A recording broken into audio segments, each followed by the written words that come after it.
হরে কৃষ্ণ কৃষ্ণ কৃষ্ণ হরে হরে, হরে রাম রাম রাম হরে হরে। সুধী ভক্তবৃন্দ, সজ্জন মণ্ডলী, সবার শ্রী চরণ কমলে আমি আমার দণ্ডবত প্রণাম জানাই। আশা করি আপনারা খুব ভালো আছেন। দীর্ঘদিন আমি আপনাদের আগে যেরকমভাবে আমরা ভগবানের লীলাগুলো পাঠ করতাম সেরকমভাবে আসতে পারিনি। তার কারণ ছিল আমি আপনাদের কৃপা আশীর্বাদ নিয়ে আমি বৃন্দাবন ধামে ছিলাম, তাই বিভিন্ন সময় আমি লাইভ দেখাতে পেরেছি, কিন্তু ক্লাস সম্বন্ধে আমরা কিছু আলোচনা করতে পারিনি। তো আজকে আবার নতুন প্রচেষ্টার মাধ্যমে পরিক্রমা সমাপ্ত হলো এবং আগের মতো আমরা ভগবানের সম্বন্ধে এবং ভগবানের ভক্তের সম্বন্ধে লীলাবিলাসগুলো আগের মতো চালানোর চেষ্টা করব। তো কালকে আমরা উৎপন্ন একাদশী আছে, সেই একাদশীর মাহাত্ম্য কি, শাস্ত্রে কি বলছে, সেই ব্যাপারে আজকে আলোচনা করব। শাস্ত্রে একাদশী তিথিকে খুবই গুরুত্বপূর্ণ তিথি এবং ব্রত বলে বলা হয়েছে। যে একাদশী ব্রত ভগবানের অতীব প্রিয় এবং এই একাদশী ব্রত পালন করলে ভগবানকে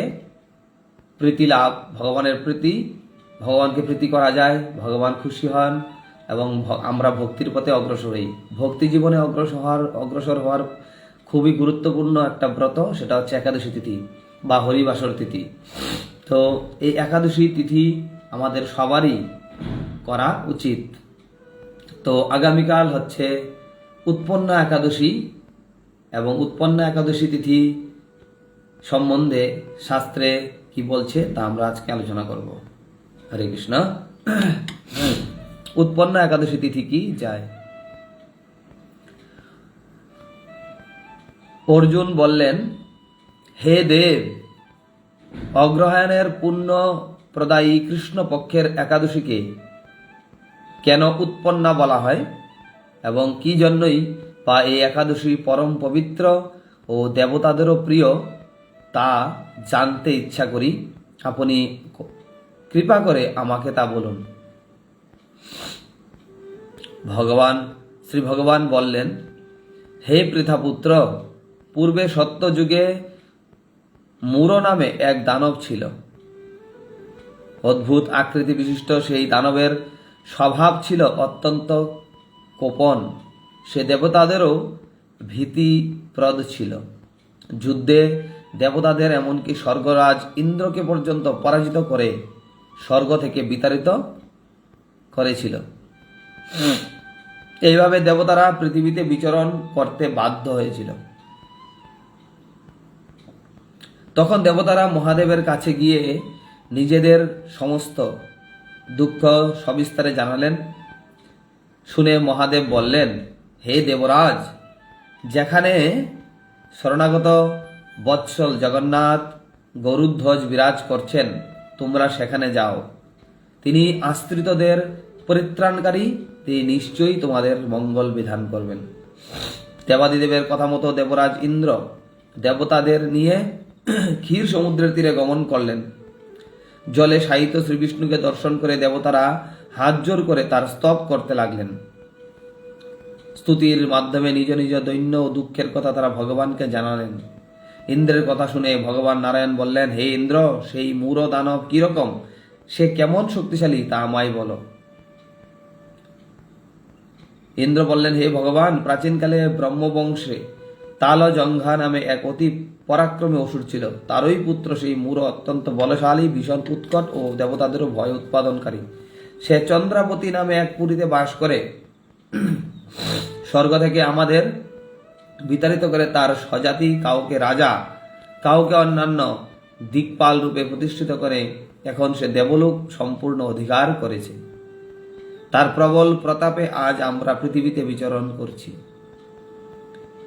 ইন্দ্রের কথা শুনে ভগবান দেবগ্রহীদের প্রতি অত্যন্ত ক্রোধান্বিত হলেন। তিনি দেবতাদের সঙ্গে চন্দ্রাবতী পুরীতে গেলেন। সেই দৈত্যরাজ শ্রী নারায়ণকে দর্শন করে পুনঃ পুনঃ গর্জন করতে লাগল। সেই দৈত্যরাজ শ্রী নারায়ণকে দর্শন করে পুনঃ পুনঃ গর্জন করতে লাগলো।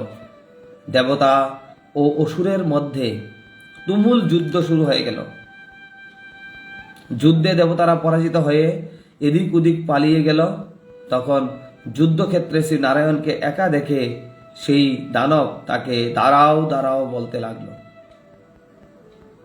শ্রী ভগবানও ক্রোধে গর্জন করে বললেন, রে দুরাচার দানব, আমার বাহুবল দেখ। এই বলে অসুর পক্ষীয় সমস্ত যোদ্ধাদের তীব্র বাণের আঘাতে নিহত করতে লাগলেন। তখন তারা প্রাণ ভয়ে নানা দিকে পালাতে লাগলো। সেই সময় নারায়ণ দৈত্য সৈন্যদের মধ্যে সুদর্শন চক্র নিক্ষেপ করলেন। ফলে সমস্ত সৈন্য ধ্বংসপ্রাপ্ত হল। একমাত্র মূর অসুরই জীবিত ছিল। সে অস্ত্র যুদ্ধে নারায়ণকেও পরাজিত করল। এটাই ভগবানের লীলা। ভগবানকে কেউ পরাজিত করতে পারে না, ভগবান সবাইকে পরাজিত করে, কিন্তু মাঝে মধ্যে বীর রস আস্বাদন করার জন্য ভগবান তা লীলা করেন। সে অস্ত্র যুদ্ধে নারায়ণকেও পরাজিত করল। তখন নারায়ণ দৈত্যের সাথে বাহুযুদ্ধে লিপ্ত হলেন। এইভাবে দেবতাদের হিসাবে 1000 বছর যুদ্ধ করেও ভগবান তাকে পরাজিত করতে পারলেন না। তখন শ্রীহরি বিশেষ চিন্তান্বিত হয়ে বদ্রিকা আশ্রমে গমন করলেন। সেখানে সিংহাবতী নামে এক গুহা আছে। এই গুহাটি এক দ্বার বিশিষ্ট এবং 12 যোজন অর্থাৎ 86 মাইল বিস্তৃত। ভগবান বিষ্ণু সেই গুহার মধ্যে শয়ন করলেন। সেই দৈত্য তার পিছন পিছন ধাবিত হয়ে গুহার ভিতর প্রবেশ করল। সে বিষ্ণুকে নিদ্রিত বুঝতে পারল। অত্যন্ত আনন্দিত হয়ে ভাবতে লাগলো, আমার সাথে যুদ্ধে পরাজিত হয়ে বিষ্ণু এখানে গোপনে শুয়ে আছে।